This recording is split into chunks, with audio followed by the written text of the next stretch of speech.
Hello everyone, good afternoon and welcome to our today's webinar overview of the buzzing word ESG. A little bit housekeeping here. Everyone but speakers are muted. This meeting is being recorded and will be shared after the session if you like. There will be a survey at the end of this webinar for you to fill in order to receive a copy of this webinar and also to receive the additional documents. If you have any questions or comments during the webinar, please feel free to use the comment section of this webinar. And we will get back to you in the Q&A session, or we will follow up with you after the session. Your today's speaker, Sri Vinokota, our head regulatory compliance. Over to Sri. Thank you, Pavitra. Just to give a brief introduction about APA. APA is a 21 years old company. It is a global company and it has ISO 9001 certification. It also has 27001 certification and TISAX stamp from information security practices. We work with a number of customers across the globe.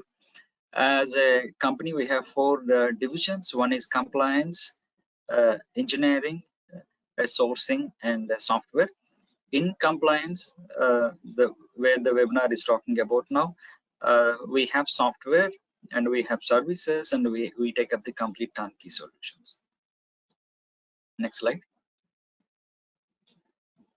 So the webinar agenda. So today we'll talk about what is meant by ESG, the most buzzing word after the skip regulation came into the picture in the last year. Why is ESG a key attracting investment? What are the reporting standards and what are the regulations that are governing this ESG, and where to start it, and what is the need for the ESG automation, followed by quick recap. Time for a quick poll.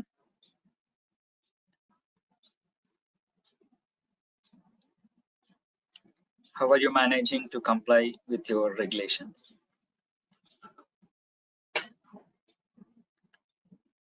Thank you.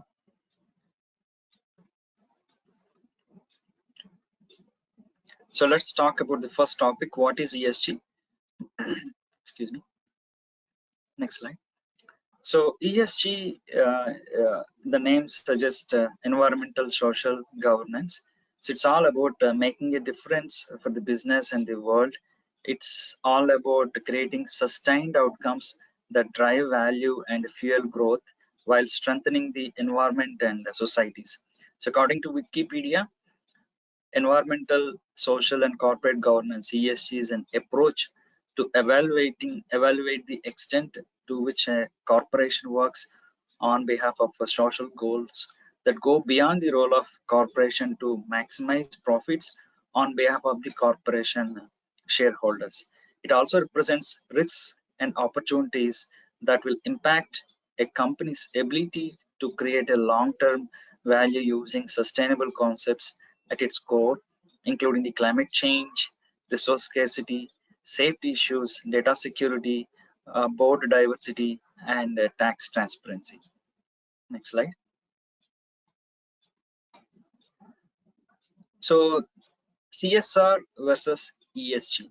So these two are, correlated terms. In fact, so many people feel that CSR is equivalent to ESG. It may not be actually. Both the CSR, ESG are two terms that are used, when discussing how social conscious a business is. So, but there is a thin line of difference, and there is an overlap between them also. As per the Cambridge Dictionary, the definitions are as follows: CSR, the corporate social responsibility, the idea that a company should be interested in willing to help the society and the environment, as well as be concerned about the products and profits it makes. Similarly, for ESG, the definition goes like this: environmental social governance is a way of judging company by things other than its financial performance. For example, policies relating to the environment and how happy its employees are. While CSR is a self-regulating business model where companies are more conscious of the impact that they are having on the wider society. This includes environment, economy, and the people within the society. Companies who practice CSR actively operate in ways that enhance the society and the world among them, while making themselves more accountable to their stakeholders and the public. And on the other hand, ESG is a set of standards that a potential investor can use to screen companies that could potentially invest in. So ESG standard look like in the company's environment and the relationship in the area they could operate. The fundamental difference, if you look at it, while CSR aims at the business accountable, ESG makes it business more business efforts measurable. So ESG fundamentally is a gauge that investors use to evaluate a company to determine if they are worth investing in.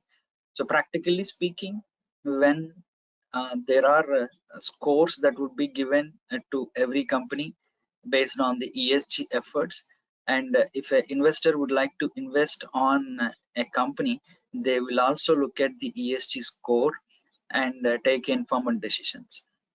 So uh, both ESG and CSR are concerned with the company's impact on the society and the environment. The major difference between them is CSR is a business model used by the individual companies, but ESG is a criteria that investors use to assess a company and determine if they are worth investing in. Next slide. So let's understand what are the areas that ESG is focusing on. So ESG is a very vast area. There are multiple parameters that shall be measured, the effectiveness effectiveness of the ESG, and some of them are listed here. As said, at the end, the rating agencies, whoever is auditing the company on the ESG parameters, they would give a score, and they have to comply with they have to have the documentation and the actual data related to all these parameters with respect to environmental, social, and governance. So a couple of them I would read out. For the environment, so is there any written corporate social responsibility? Do you use any renewable fuels or greenhouse? How are your greenhouse gas emissions are there? And do you have any policy for waste management, recycling? What are the risks that are associated with the climate when you are operating a factory? So what are the energy efficiency that you have it? Do you have any environmental certifications? How are you disposing the hazardous waste? And what are the environmental risks that are posed because of your operation? Similarly, when it comes to social, what are the labor standards that you have it? Do you have any written policies for health and safety? What are the employee working conditions? Do you have human rights violation policy? And what are the because of your office or factory, does it have any impact on the local communities? What are the benefits of employee? And safety standards, do you have it? And collective bargaining. Similarly, on the governance practice, do you have any ethical sourcing that is present? Do you have any policy to prevent the bribery or corruption? And board diversity and governance. Similarly, what is the shareholder engagement? What are the shareholder rights? Do you have any whistleblower system?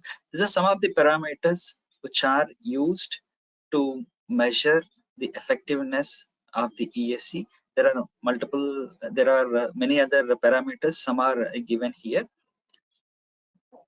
Next slide.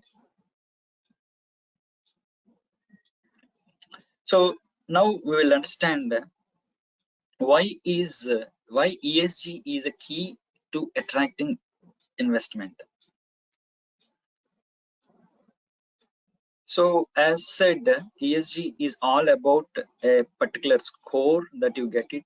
It is not a certification. It is a self audit, or you can also get your company certified through certified some rating. You can also get the ratings from certified agencies.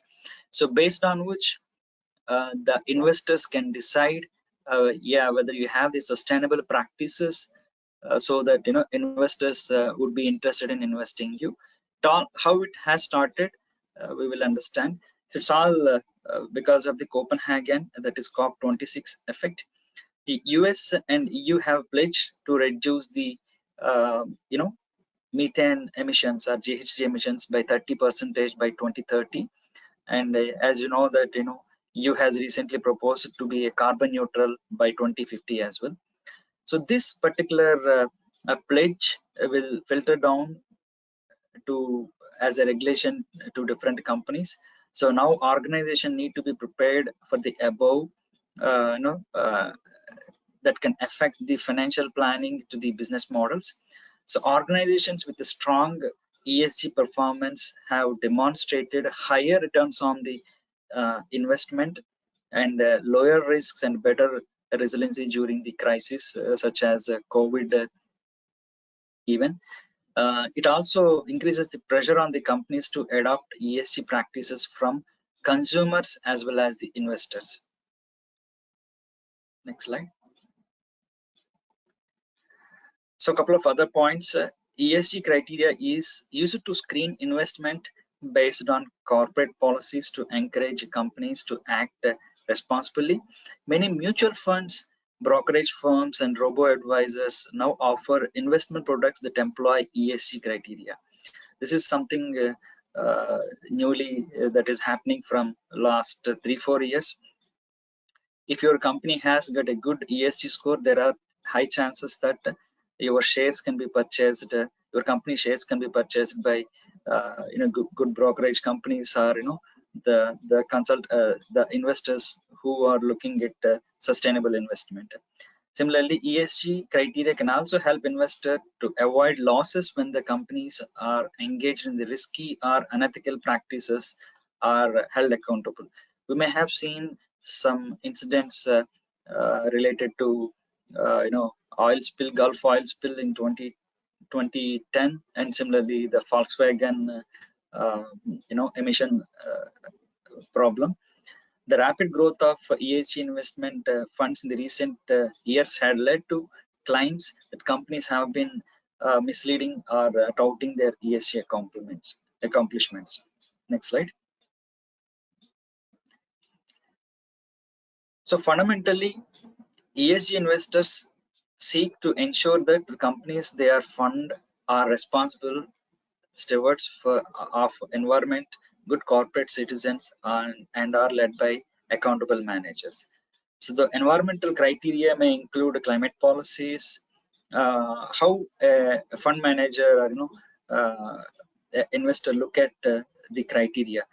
Apart from the score, they will look at possible criteria on the environmental side, such as energy use, waste, pollution, natural resource conservation, and how do you treat the animals, so etc. And similarly, the social criteria, if you look at it, does the company take any unethical advantage of its customers, or does the workplace conditions reflect high regard for the employees' health and safety? Does the company take does it hold suppliers to its own ESG standards? Does the company donate a percentage of profits to the local community or encourage employees to perform volunteer work there? On the governance standard, it ensures a company uses accurate, transparent accounting methods, pursues integrity and diversity in selecting the leadership, and is accountable to shareholders. Again, ESG investors may require assurances that companies avoid conflict of interest in their choice of board members and senior executives. They don't use political contributions to obtain preferential treatment or engage in illegal conduct. Next slide. Investing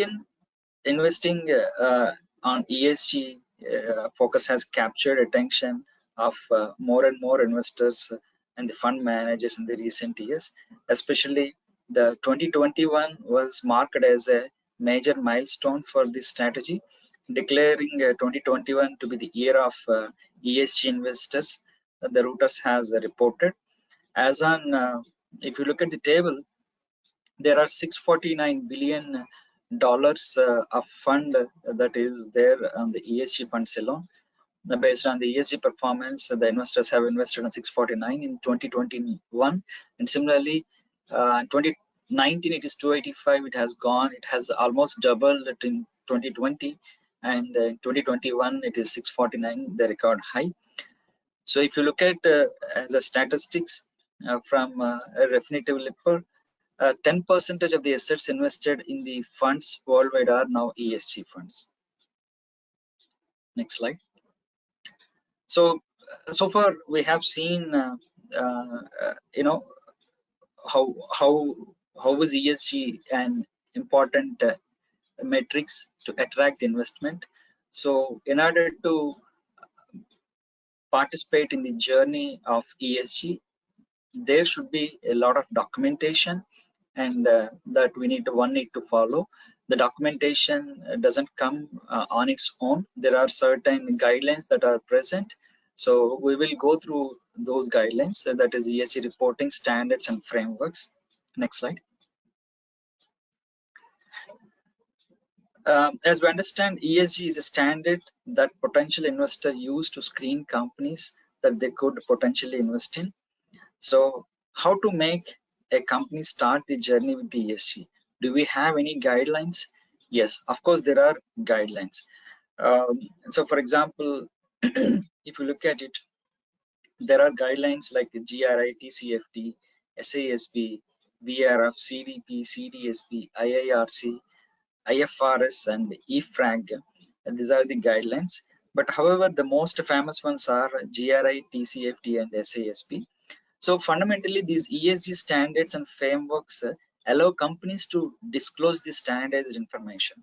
These are the guidelines how to report your, like ISO 9001 document. If you take it up, it will provide a framework of different classes where your company can correlate and have your own strategy for the process. Similarly, these standards GRI, TCFD, or SASB will provide the framework.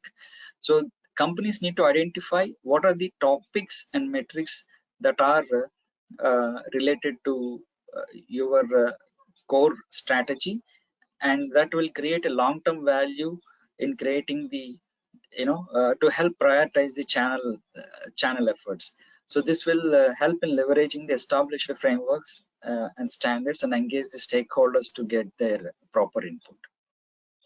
Next slide. So one of the first standard is the GRI standard. GRI stands for Global Reporting Initiative. It is the most widely adopted sustainability reporting framework.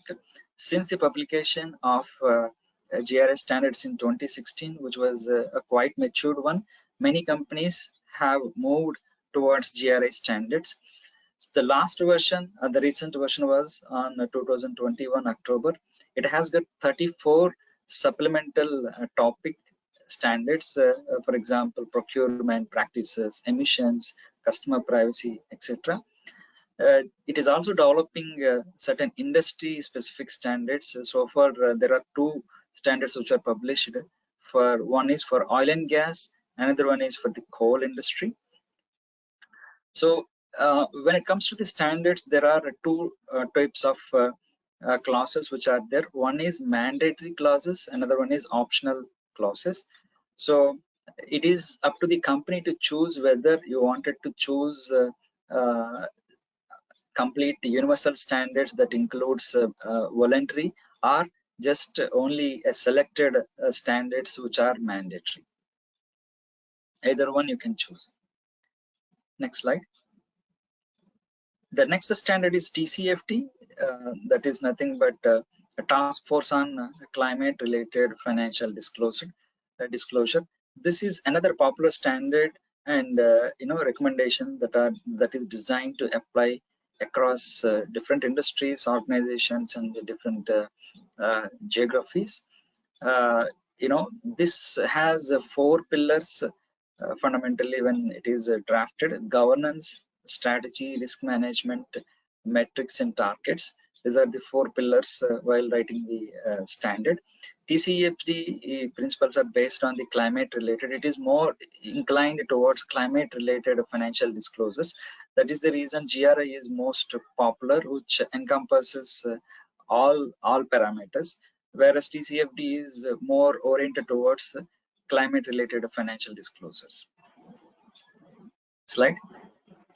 Next framework is SASB, which stands for Sustainability Accounting Standards Boards, that are designed to enable organization communicate and quantify their ESG impacts through industry specific standards. So there are 11 sectors which cut across 77 different industries. So those 11 sectors are written elaborately. SASB standards are focused on the information needs of the shareholders, and they designed to produce information that is financially material and cost effective. And mostly this SASB standards are commonly used by the publicly listed companies, with more than half of the companies on the S&P Global 1200 index and 1300 business using SASB standards worldwide. So to summarize, that even though there are multiple standards that are available, GRI and SASB are most popular one. GRI is the first most popular one, which encompasses all the criteria. Next slide. So there are several now. Apart from the standards, as I said, there are rating agencies which are present.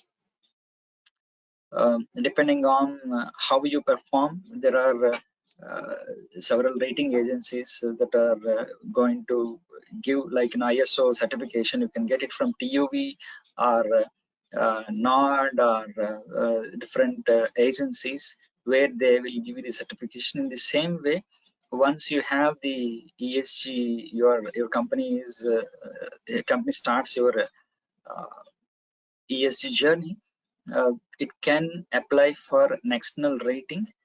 Currently, there are four big external agencies. We will go through them. Next slide. So first one is MSCI.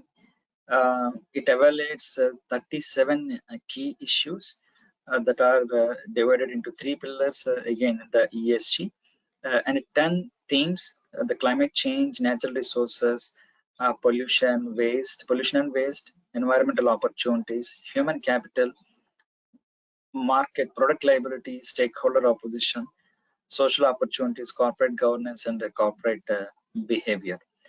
Similarly, there is another agency, rating agency, Sustainalytics, looks at what it defines as a key ESG issues indicators, and it splits them into three pillars. That is, again, environmental, social, and governance. It examines almost 70 indicators in each industry, and breaks down ESG indicator into three different dimensions: preparedness, disclosure, and the performance. So before actually you start a company starts the ESG journey, we'll have to decide on which framework that you wanted to put it up. Do you wanted to get the rating from external agency? Accordingly, if you work on it, it will be easy. Unfortunately, there is no common standard that is existing. That's a combination of TCFD, SASB, or GRI. Maybe in the near future, it might come as a single standard like ISO. Next slide. And the third agency is RepRisk. Again, it focuses on 28 parameters with 10 principles of UN Global Compact. Again, um, it has got its own way of assessing. The fourth one is ISS ESG quality scores that evaluates 380 factors. At least 240 needs to be fulfilled to get a good score. So these are all different agencies that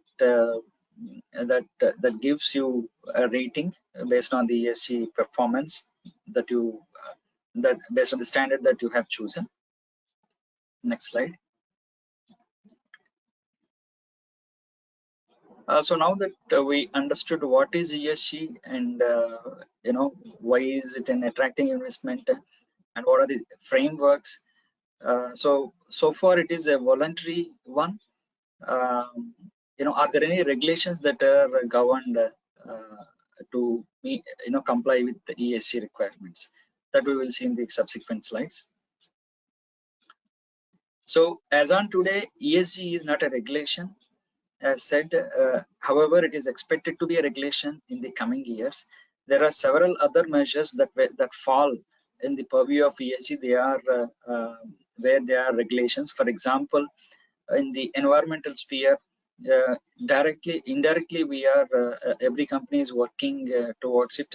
For example, EPA GHG reporting. It's mandatory for all the automobile and engine manufacturers. That is nothing but emission level determination.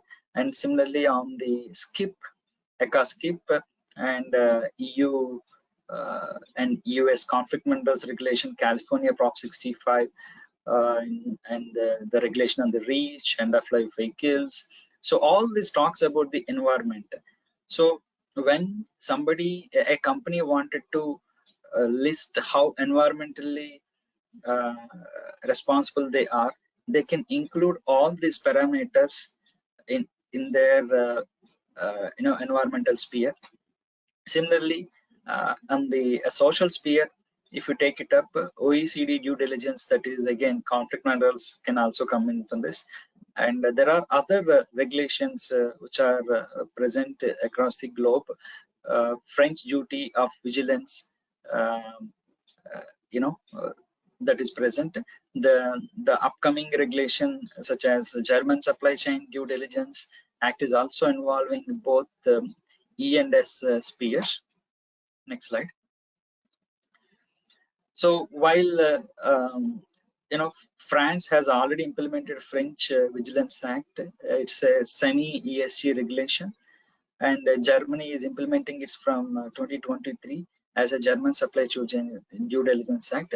EU and a few other European countries such as Norway, Netherlands, Austria, Belgium have also started to draft such regulations.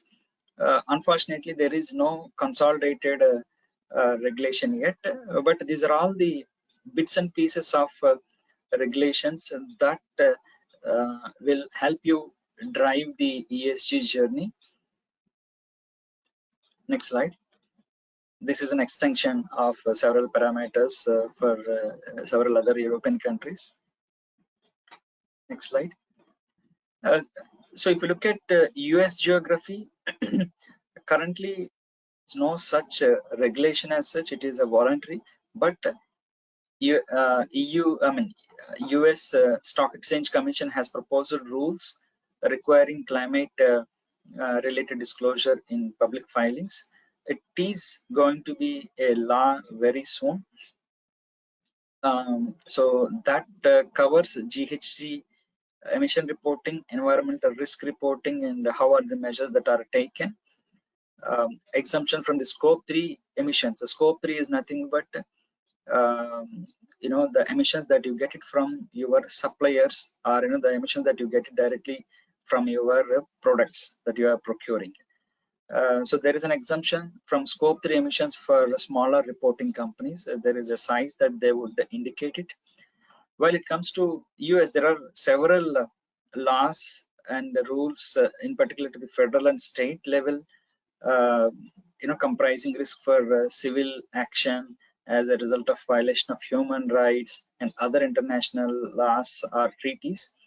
There are other regulations such as alien tort claims, California transparency as in Supply Chain Act to combat human trafficking and slavery.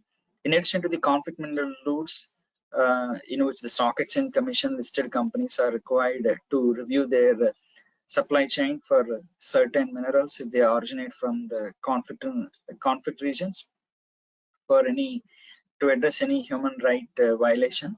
However, there is no comprehensive or single source of US law that provides the supply chain due diligence or ESG regulation like other European jurisdictions.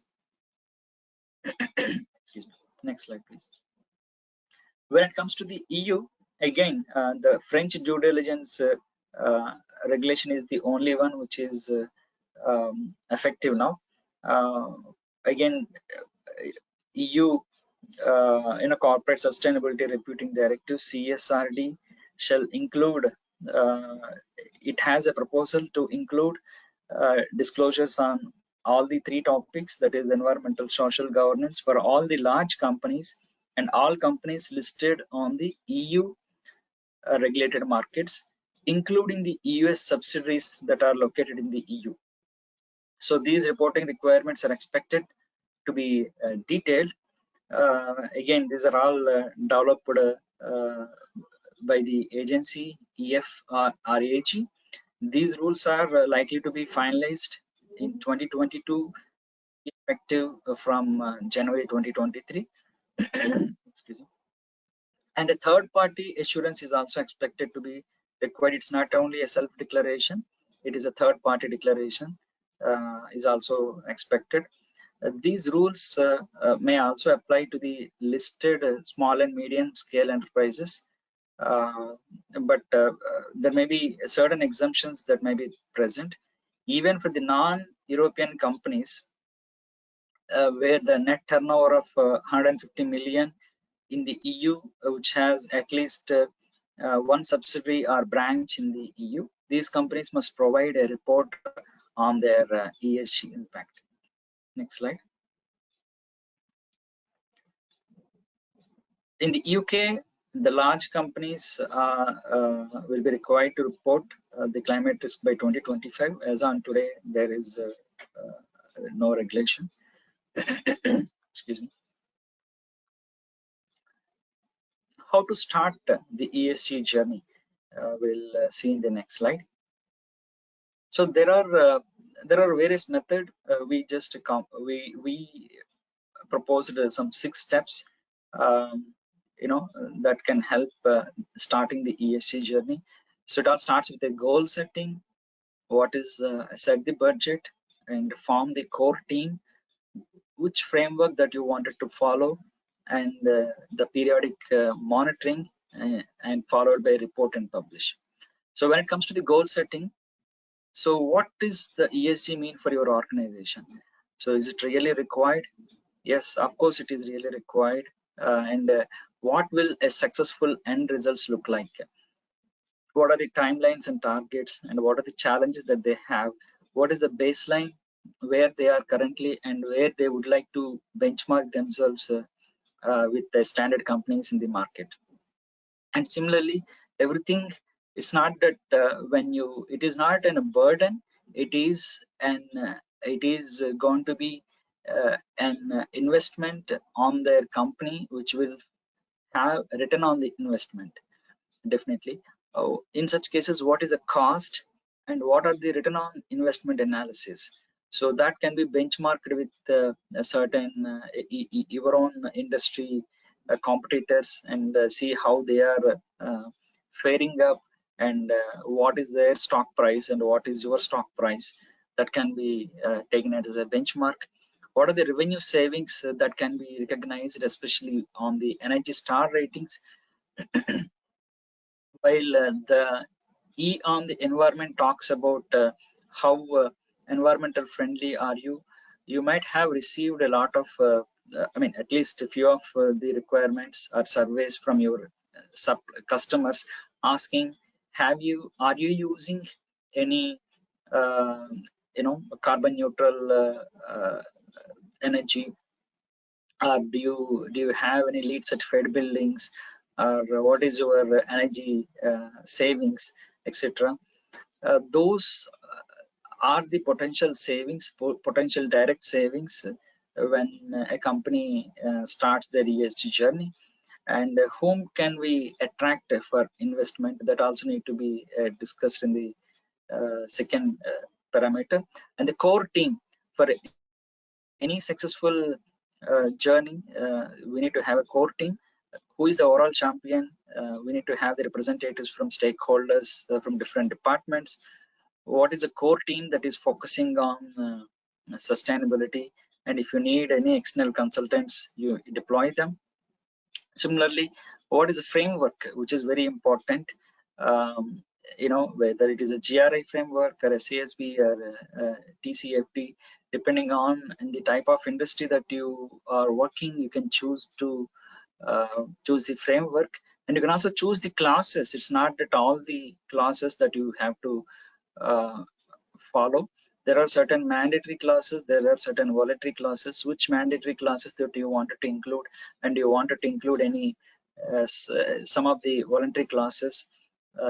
All this, if you include all the classes, the score would also be improved.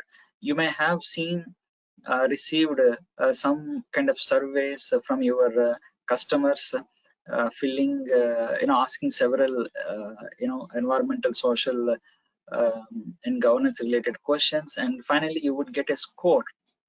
So voluntarily, if you add more parameters, your score also gets improved. And on the other hand, periodic monitoring, it's as there is a lot of work that needs to be done, a real-time monitoring, a software a solution will really help. We need to have, the software should have the real-time monitoring uh, solution if it is available, and it also need to give you a benchmark with the similar companies, and what we are how you are faring with respect to them. And similarly, report making and publishing it. Would you like to report, create the report for yourself and for your investors, or you would like to publish onto the web, or would you like to publish, send it across to the authorities, or you would want to have a third party assessment to get a ESG score? So these are certain parameters that you need to take into consideration while starting the ESG journey. Next slide. So need for the ESG automation. Next slide. As ESG is a complex complex journey where a lot of parameters are need to be measured, so a software will definitely help organization to manage these expectations more efficiently and intelligently. When you are when somebody is looking at, a company is looking at a software, definitely they have to look at the following parameters, which will help them to uh, manage it very properly. One is ESG data collection.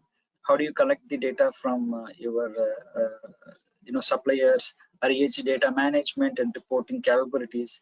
Interlinking of reporting standards, that is something which is very important, we will see in the next subsequent slides.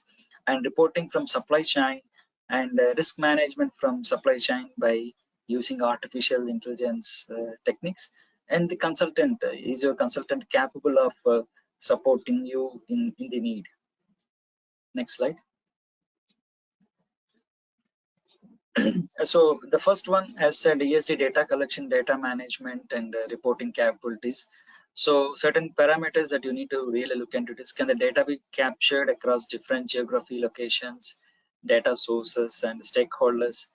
Can data capture be automated? What kind of quality checks are present? What is the calculation methodology? What are the reports and analytics that it provides? In which frameworks it is providing it? Does it have the ability to set the target and measure yourself, measure the actuals? And the second one is interlinking of reporting standard.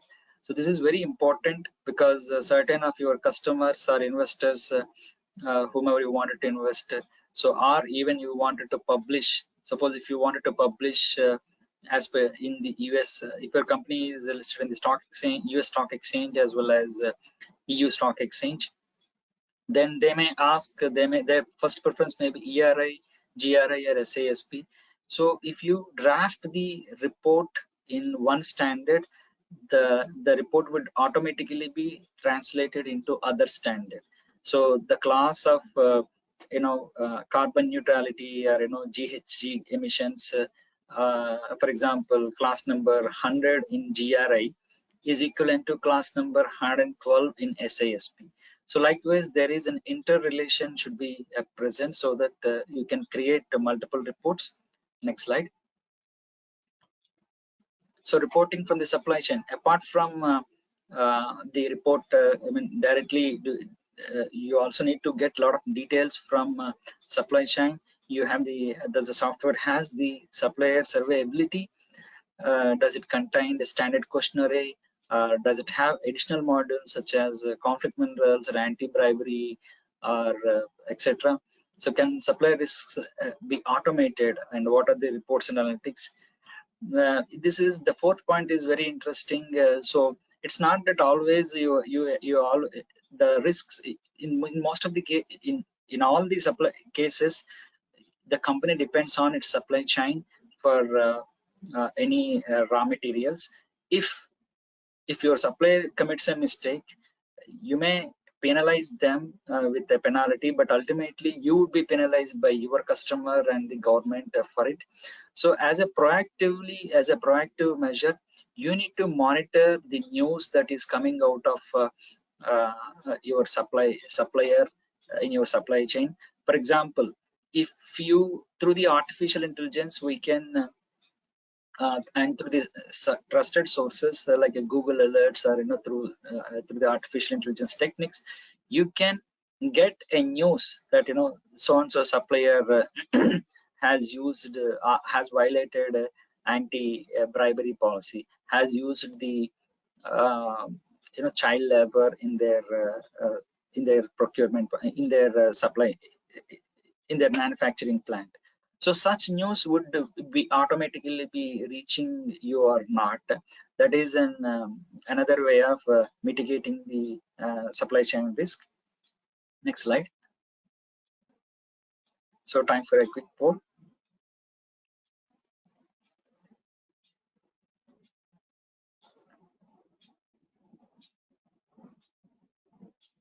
Thank you. Next slide. We'll quickly recap. Next slide. So ESG refers to the three key factors, that is environmental, social, governance, when measuring the sustainability and ethical impact of an investment in a business or company. ESG is a gauge that investors use to evaluate a company to determine if they're worth investing in. So most socially responsible investors check companies out using ESG criteria to screen investments. And even if you are not worried about ESG, your customer shall ask about your ESG practices. There is a risk associated in that.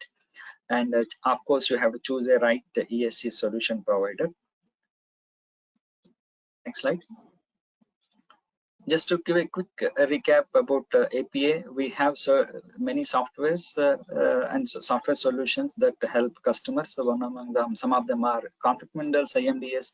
We very soon we are also launching a software on ESG, and which will be part of Green Check software solution. Currently, it has got Reach, ROS, Prop 65, Tasca, and many other modules. And it also we also have a specific software to check the volatile organic chemical compliance. Next slide. Time to take the question answers. We request you to write the questions to the email, which is present in the slide number 44, compliance@apiengineering.com. We would be happy to respond back to you with the answers. Thank you very much, ladies and gentlemen, for joining this webinar.